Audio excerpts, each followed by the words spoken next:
Call for a free consultation, x-rays, and CAT scan. And now, get $1,500 off your new permanent teeth. Change your life today. Call 844-4M-DENTAL. Behold, a new breed. Ready to swarm. Ready to sting.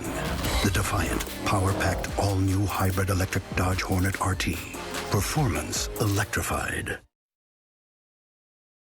This is Eyewitness News with live breaking news.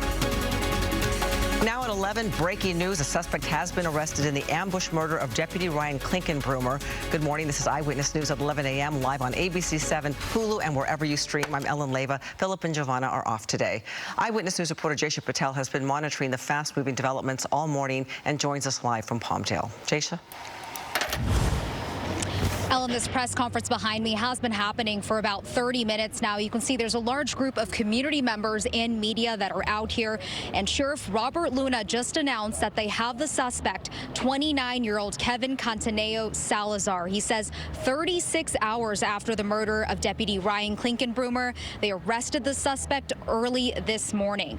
Now, Sheriff Luna just shared that yesterday after a 4 p.m. press conference, community members came forward with information which led detectives to identify the suspect and a vehicle. And if you take a look at your screen, we have video of the suspect being detained.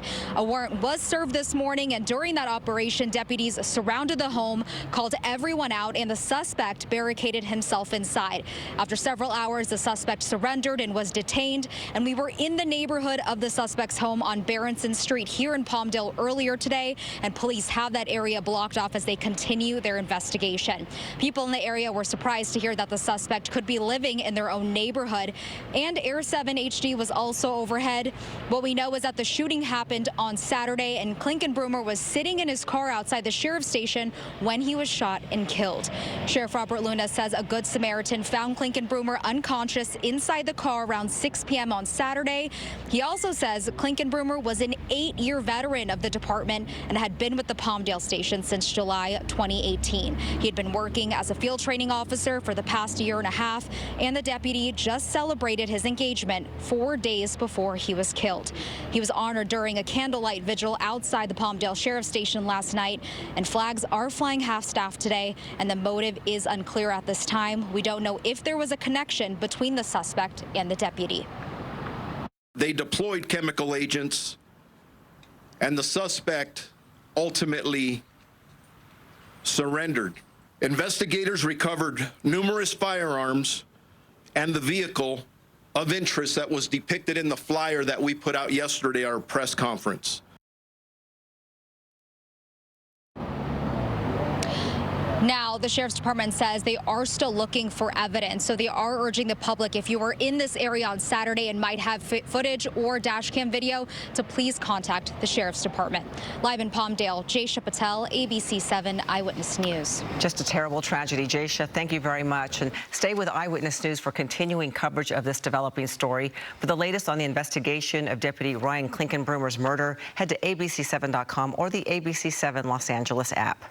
And the families of two models are looking for answers after the women were both found dead recently in their apartments in downtown L.A. Nikki Coates was found dead in her apartment last weekend. Her father says that she worked from home as a sales rep and was also an aspiring model. After her family heard about the death of Melissa Mahoney, they started to get suspicious, especially since they say Nikki's apartment is 5 minutes from Melissa's. Nikki's mom says people are being interviewed at the apartment building. The suspects, they suspect that someone may have been involved in their daughter's murder. She had 4 friends going to her house, her apartment. I don't know how long they stayed in there. They came out, but Nikki didn't come out.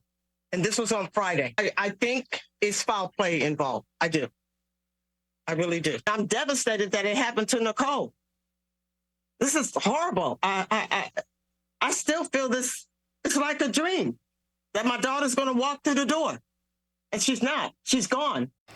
As for Melissa's family, they held a vigil last night to honor her life. Melissa's case is being treated as a homicide. Nikki's family is currently waiting for the coroner's report and is also planning a vigil.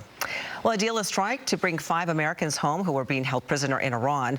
2 other Americans who weren't under arrest but had been blocked from leaving the country are also on their way home. ABC's Ike Jachi has the latest. After spending time behind bars in Iran's notorious Evin prison, 5 Americans are coming home.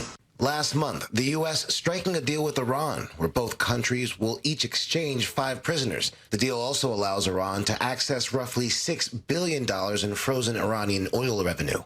The wife and mother of 2 of the inmates were also allowed to leave Iran as part of the deal. They were not imprisoned, but had been blocked from leaving the country. So a total of 7 Americans are coming home. It means that husbands and wives, fathers and children, grandparents can hug each other again, can see each other again, can be with each other again. So it's a day that I'm grateful for. The U.S. identifying 3 of the 5 Iranian-American prisoners as Siamak Namazi, Murad Tabaz, and Imad Sargi, each sentenced to 10 years behind bars on convictions of espionage, which the prisoners and the U.S. deny. Many Republicans have been blasting the deal since its initial announcement, likening it to paying a ransom, saying it will encourage future hostage-taking, and claiming it will boost Iran's economy.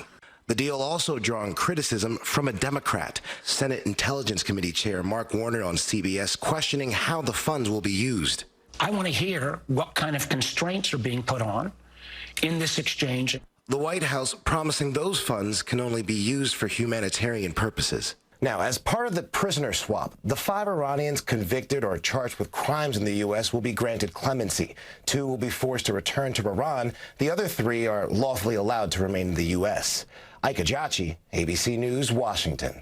Certainly nice to start the week with sunny skies, but nice cool weather. Alex Cheney's in for Brianna today. That's right. It was cool and cloudy all weekend for Southern California. Today, there's going to be a little bit more sunshine, and things will be just slightly warmer outside. Here was this.